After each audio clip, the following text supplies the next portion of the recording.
really excited to have this next one on board. So Claudine Ullman is joining us. She is an award-winning comedian. She's a script writer. She's a consultant. And she's one of those people that you really want to have in your life because she's got energy, she's fun, she's exciting, she's spunky. And I guarantee you, she's going to help you be less boring because there are too many boring people in the world. And you'll see she's definitely not one of them. And it's her life work, whether she knows it or not, to take a lot of us and make us less boring by, in her session, focusing on creativity Kickstarter. And it's so easy to talk creatively. It's so easy to talk innovation. You'll see it's not always so easy to do and live that. So Claudine, thank you so much for joining us. Really looking forward to your session and really appreciate your time. Thank you. Harry, excellent choice in speaker.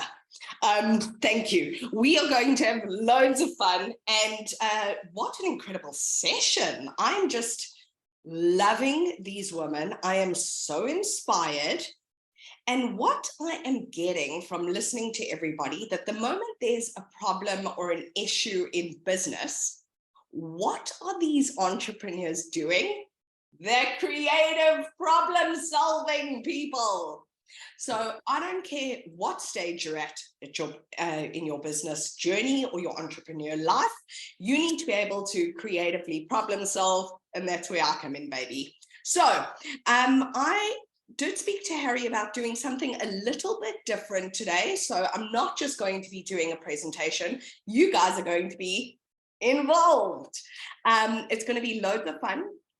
We have a saying in improv comedy, the more you gooi, the more you get. Okay, so if you participate and you really, get involved in the session, you'll see not only will you have tons of fun, but you can really gain and get something out of 20-minute session.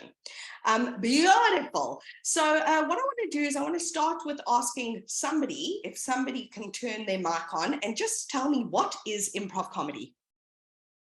Unplanned comedy, something that you think of at the moment. Yeah, think on your feet. Yes, thank you. Thank you. Loving your loving your answers, ladies. That's exactly what comedy is. Improv comedy is. Improv comedy is the ability to create something magical out of nothing. Now, I don't care if you have never felt like you've been creative, or you've never thought that you've needed to be creative. Everybody has the ability to access their creative genius, and you can do it in a really fun, exciting way. I'm not going to use my slides because that's way too stressful for me. I've spoken at TEDx twice, and both times I've stuck up with the slides. I like to concentrate on what I like to do, so I'm not using my slides that I've done. But I've got a slide where it says that learning, it takes 400 receptors in the brain to go off for you to create new synapses in the brain. But when we learn through play, you only need 20. Okay, so this is why it's so effective, fun, and awesome. All right, so we're going to start with our first exercise. Everybody's got a pen and paper in front of them, correct, Armando?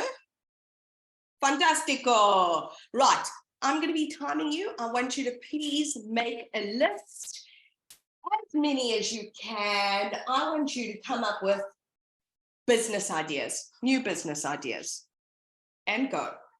I want you to please, as many as you can, qualities about yourself that you love, desire, gorgeous, wonderful, sexy, all the things. List. And go, go, go, go, go. All right, and time. I want you to come up with a list of the problems that are holding you back in business. And go. Time. I want you to come up with, just for fun, let's do big, audacious, scary dreams, and go. Right, time. Beautiful. Okay, so I want to hear from you now. I'm going to change the view. I hope it doesn't affect everybody's view, but I want to see you, not me. Right, I want, looking through your lists, I want hands up to see Who managed to get more than 10 on a list? Anyone, more than 10? More than 9? 8? 8, Harry, you winning, kid. 7? 6? Oh, we got a 7, Peggy, well done. 6? 5, Shanae, that's our girl. 4? 3, oh my gosh, we need work here, people. 2? 1. Okay, gorge. Lovely. Beautiful. As improvisers, we are so great at being concerned about quantity over quality. Thousands of ideas, exploding our thinking, and then afterwards reviewing and coming back going, that's crap, that's shit, that doesn't work, that was, oh, that's good. Number 9, fantastic, right? Okay, so we are very concerned with how do we generate as many ideas as possible, and most importantly, how do we move out of our own way? Because who got to number 3 on your big dreams list and thought, hey, is she talking about business goals, or is she talking about, what I want to do, tomorrow? What is she talking about? Are we talking long plan? Instead of going, let me just stop stopping myself. Let me stop holding myself back from being the creative, beautiful, gorgeous, genius, wonderful human that I am. Okay? Improv comedy teaches us how to say yes, how to be in a state of agreement, and being in a state of agreement keeps us open and receptive, right? And keeps us in creative flow. The only rule in improv comedy, all your ideas are valid. In this session, all your ideas are valid. The only stupid or dumb ideas or things we are not allowed to do is to block, is to say no. Saying no halts creativity, destroys ideas. Okay? And what this does, what improv training does, is it allows us to become really agile. We become active listeners, right? Because if I can't say no, I've got to be able to adapt. I've got to be able to move on as quickly as possible so that the scene keeps flowing, right? So it's a really powerful tool to just notice on that list how in your own way you are, okay? And as I think Harry said, or one of the speakers said, when you first start off at something, sales they were talking about, you're cuck. You're cuck. You had 3 on your list. Cuck. That's bad. Okay? So it's about going, this is how cuck I am. How do I get less cuck? And how do I do it? By having a really good time. Okay, awesome. Right. Explosive thinking. So improv comedy is the most fantastic tool in terms of taking our idea from point A and so what companies will often do is they will call us in when they have the brief and they will say, help us brainstorm. Help us work differently to how we are used to working. Help us break boundaries. And the way we like to do that is teaching people how to explode their thinking. So I'm going to ask Peggy, because you're on my screen, my angel, I'm going to go live with Peggy. We are going to play a game which allows us to really explode our thinking. Peggy, do you have an object in front of you? Any object? Plenty Give me objects. one. Give me one, my angel. Show it to me. Beanie that I crocheted. Stunning. See, lady of many talents, creative genius there already. Peggy, we're going to play a game. This is called, This Is Not a Knitted Beanie. So that can be anything you want it to be. You're going to charades a whole lot of things. The moment people shout them out, so I want everybody with their mics on to shout out what she is charading and what she is transforming the object to. And the moment people get it right, you move on. Okay. Okay, So for example, someone scream it out. Shaving. Thank you.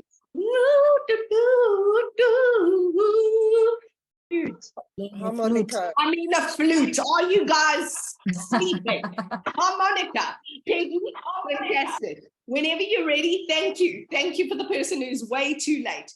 Peggy, we're ready for you. Transform the object, my darling. Sorry, I don't understand the task. Must I explain this with gestures, not using words? No words. You can use sound effects, no words. Act it out as if you're playing charades. Okay, so hold the object for me. Hold the object for me. Hold the object for me. Yes, and turn it into something else while you're holding it. I'm sorry, I must be completely dense. I don't get the question. Must I turn it into something else? Yes. Okay. Brilliant. It's that, but hold it. So use it. Hold the object, Peggy. Okay. Turn the object into a spoon. The bowl, not a spoon. Yes. Brilliant. Thank you, Kathy. Peggy, turn it into something else.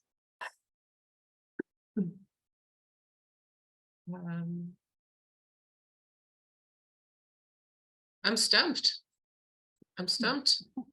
Give it a hug, my new best friend. Beautiful. Hand soap. Turn it into something else, Peggy.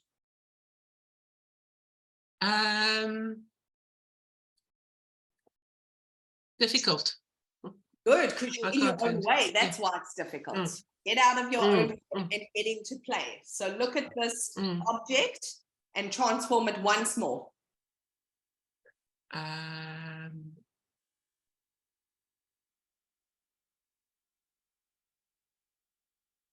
Don't think about it. Don't think. Yes. This knitted beanie becomes a scissor. Everybody give it up for Peggy, the creative genius.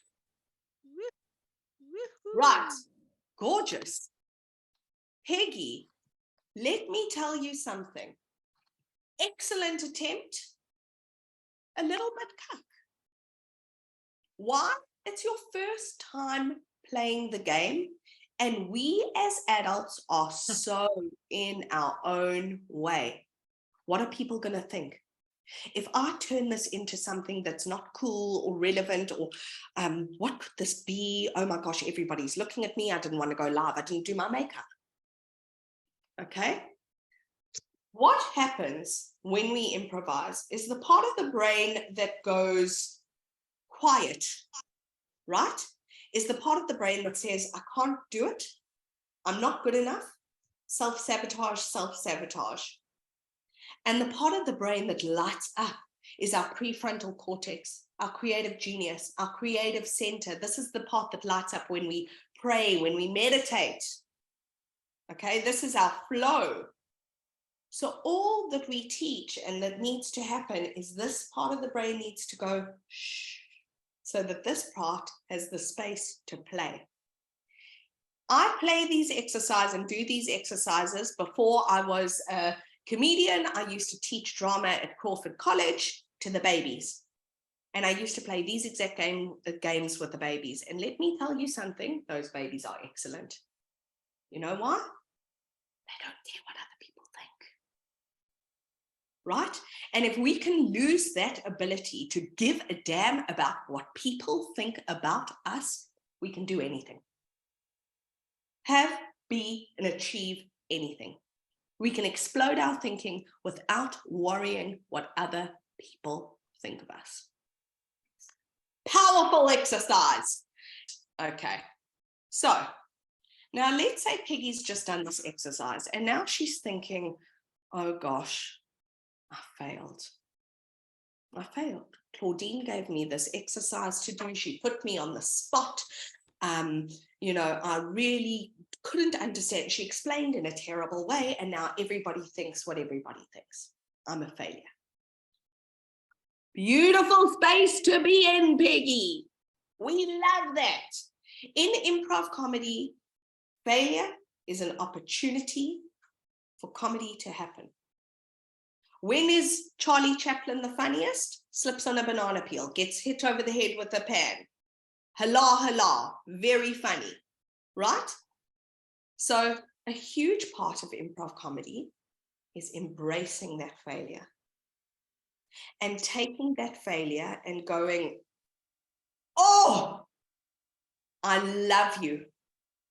I love you for teaching me so much. And I love you for, you know, pointing me in the right direction. And I really wanted that thing, but I didn't get it. And the business failed because I needed to move in this direction. And in hindsight, I can see it.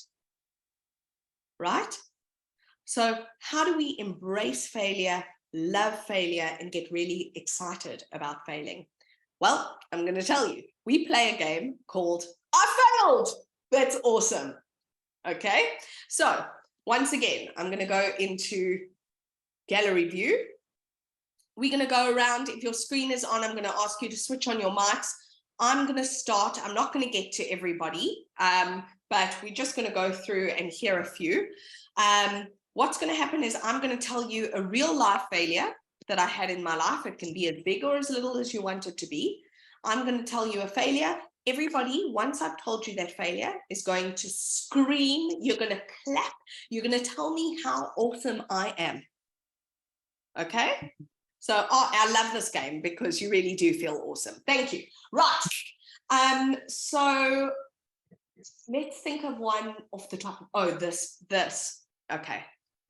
Trevor Noah had a show on Showmax. He was coming back after doing the Daily Show for a few years. He'd been doing it for 4 years, 5 years, where he was choosing 10 of the newest comedians in the country to be his Trevor Noah's Nationwide. And it was going to be shot and filmed for Netflix.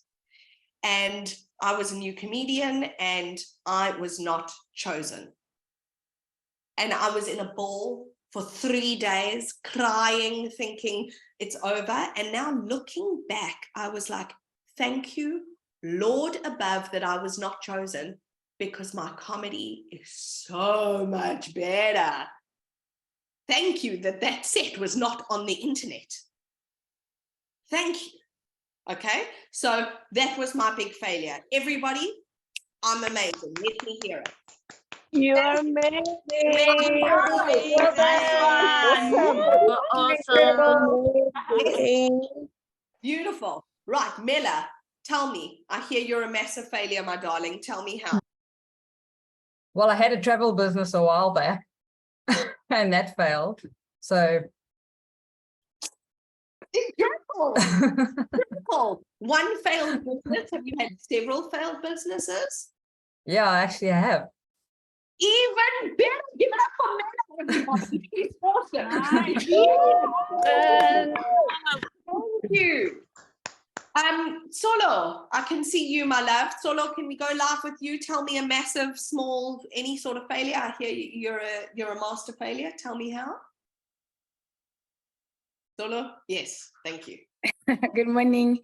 Hello. I started. It was it's an NGO, actually still ongoing, but the initial proposals that I sent to the potential partners didn't really do well. For some time, I was, a bit discouraged. But after this conversation, I'm ready now. I believe I'll go submit something really better. You're a massive failure. They probably didn't even look at the proposal, Solo. Incredible. Amazing. Amazing. Beautiful. Thank you. Thank you for sharing. Usually I share with everybody on the call, but we don't have 9 hours, okay? First of all, I have to say thank you. The ability to switch on your screen and to switch on your mic is already a massive breakthrough. It's huge. Not all of us are comedians. Actually, in fact, most of the people I work with aren't comedians and never want to perform a day in their lives. So thank you for being vulnerable enough to show up as who you are and to share, because through sharing, we take away the weight of the issue. If I once did a course where we had to write down a whole lot of our failures, and then we had to read the failures to each other, but read the failures to each other like this, putting on a silly voice and like being silly about it. And I was like, this is so embarrassing. I'm talking about like real life stuff that affected me. And at the end of it, I promise you, I was like, that's actually no longer an issue. That's hilarious. That's really funny. Right? It takes the weight off of the failure. Can you imagine if you walked into the boardroom and you said, there is no saying no in this brainstorming session? Every idea She could not say no. you should And not it say killed her. you should not say no. But if you walked into the boardroom and every idea you had, you didn't say no to, instead, you made everybody in the boardroom Guys, I need to make a crazy, call. like it was the best idea you had ever heard. Can you imagine what that does for culture?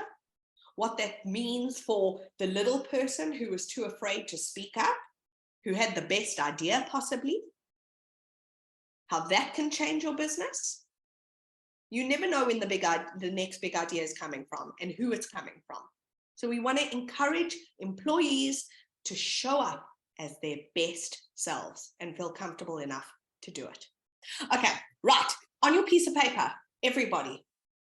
This is an exercise I learned from a friend of mine who went to Harvard, and I stole this exercise from him because we should be stealing stuff from each other all the time. Right. This is called a failure CV. At the top, you're going to put Harry Welby Cook, if that's your name. And you're going to put massive failure. And you're going to write down 2007. I tried out for first team rugby and I didn't get it. And I cried and it was, and you're going to write down the massive failure.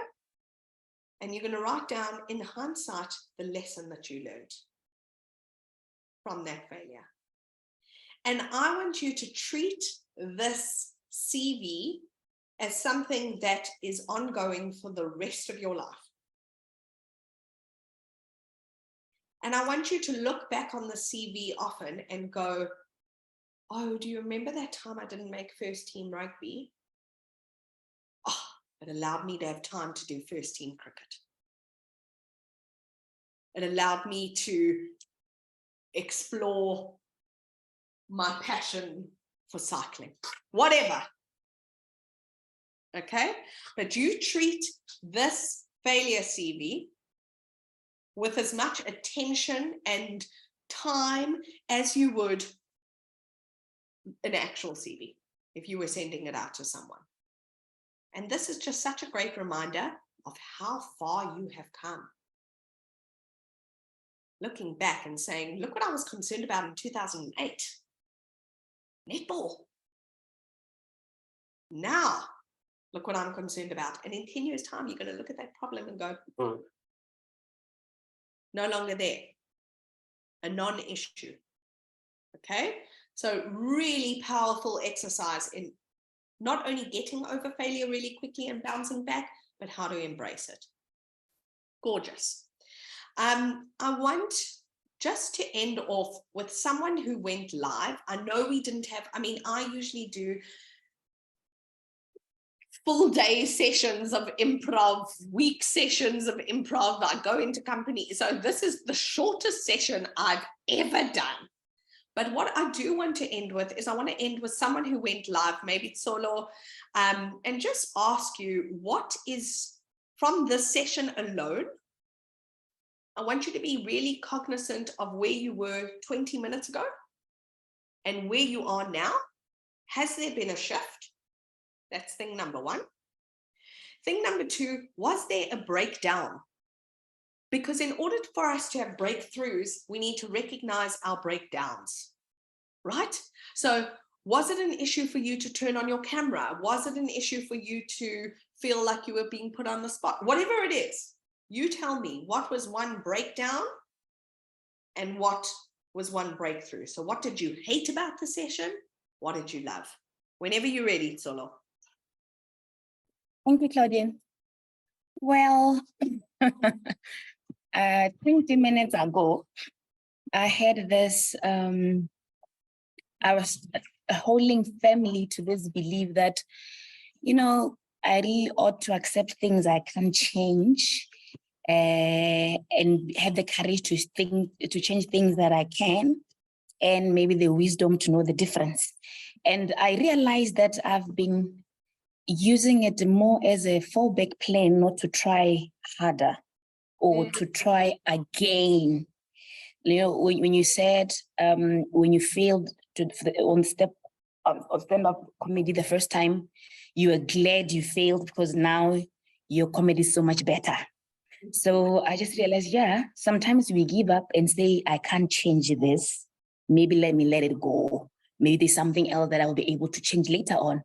But instead of, okay, let me revisit and see how I can improve this one. And maybe this time the pitch will be received differently. So that's my breakthrough. And then the breakdown, yeah, well, if I had known you put me on the spot, I guess I would have made a better hairstyle and did something differently. But nonetheless, I'm glad, you know, it brought something out of me that maybe we need to be prepared all the time because anything can just happen. A breakthrough can happen anytime and you have to appear and really present yourself. Thank you. Hello. Thank you for sharing. That is huge. That is huge. It's not necessarily about being prepared. It's about being willing at any point to show up fully. Because you weren't prepared, Solo. You weren't prepared. All I asked you to do is to show up as yourself. That's all I wanted. And that's what you did, right? There is power, an extreme power, unstoppable power in being able to show up fully as yourself, to find your creative genius, find your superpower and share that with the world. Let me tell you, if you master that, your business will not fail, guaranteed. You outsource the rest. You outsource the stuff you can't do. But if you are coming from a place of this is me, this is my beautiful, creative genius, this is what makes Claudine gorgeous, sexy, stunning, hilarious Claudine, and this is what I'm going to share with you, you're on the money. You're on the money.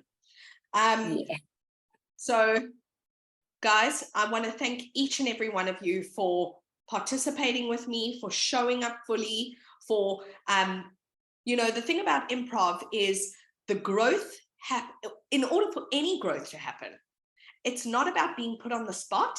It's rather about being slightly uncomfortable. If you are slightly uncomfortable, you are growing and changing and things are happening. So thank you for being uncomfortable and vulnerable with me. So Claudine, thank you very much. Already a few questions, so let's get straight into it. Heidi asks a very important one, I think.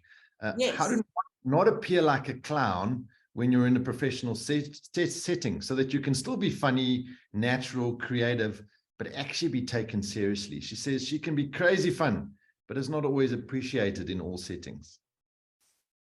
You know what is appreciated in all settings is her, sorry, what was her name?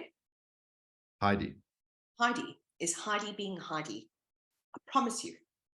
If Heidi makes a joke from authentic, real, beautiful Heidi and shows up fully as herself, that will be appreciated.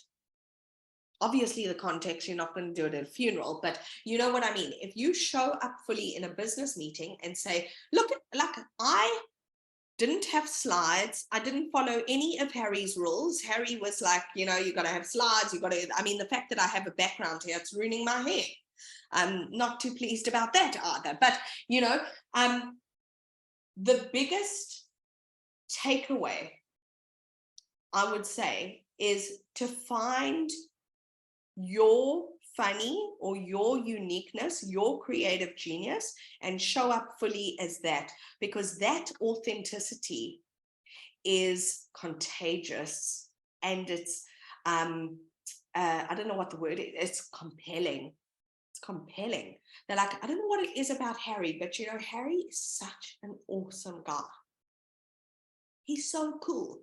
And what is Harry doing? He's showing up as himself every single time. Right? So it's really a powerful thing to know what your superpower is and to promise yourself that you will show up fully as that superpower. Beautiful question, Heidi. Maybe as a follow on that, and being authentically yourself is important. In your line of work, both in what you do with others, but as well as in the comedy, script writing, consulting, you have bad days, you have low points. How do you personally now, Claudine, still find your authenticity and bounce back when it's not the greatest day?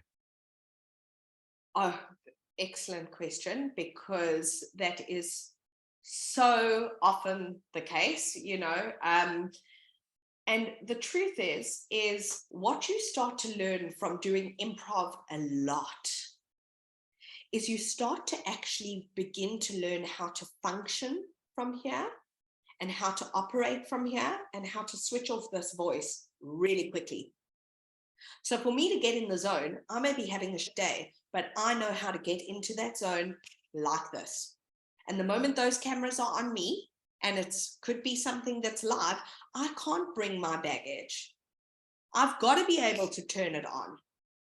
And all I am doing is switching off that self-sabotage center, getting into creative flow. And now, because I've been doing it for 14 years, let me tell you something, I'm a pro. Mm-hmm. I'm a pro, you know, so it's practice. It's practice. Do it all the time.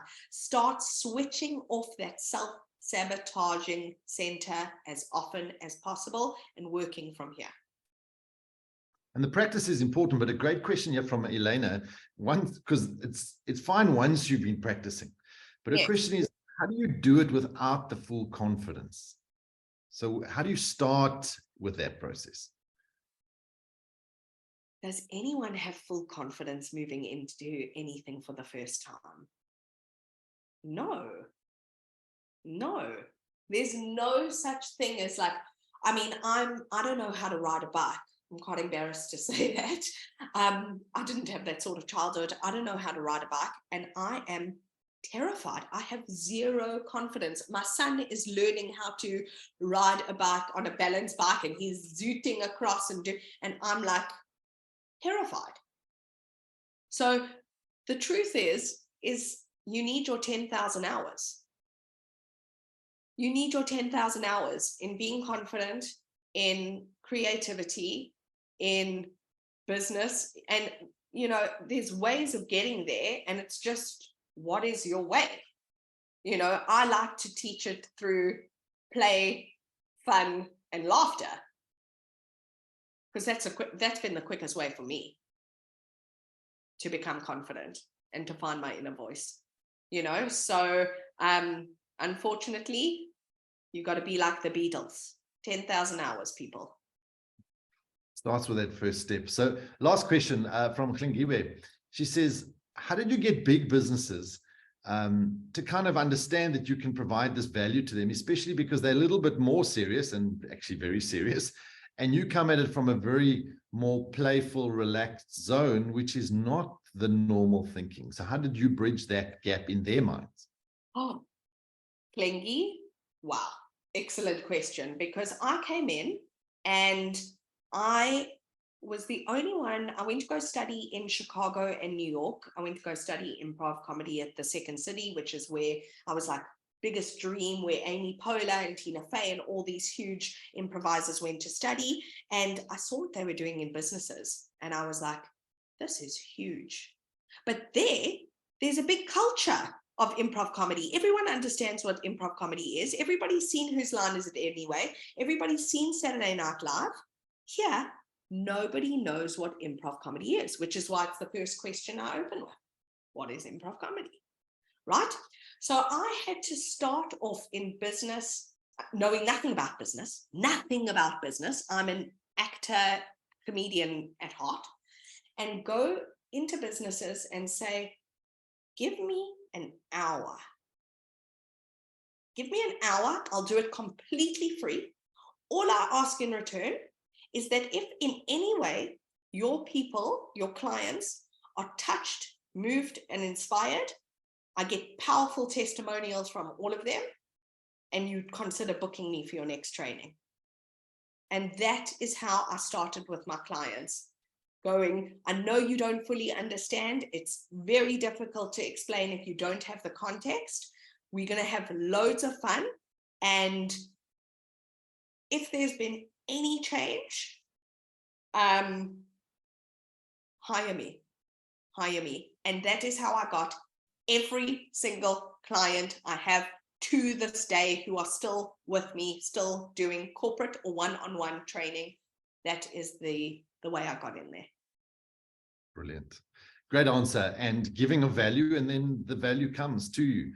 So Claudine, thank you so much. I told you guys this will be a good session.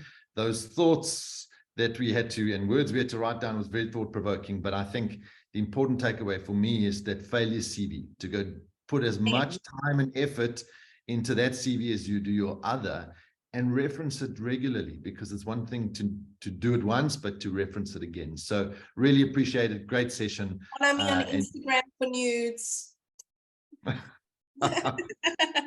Thanks, Harry. Good. So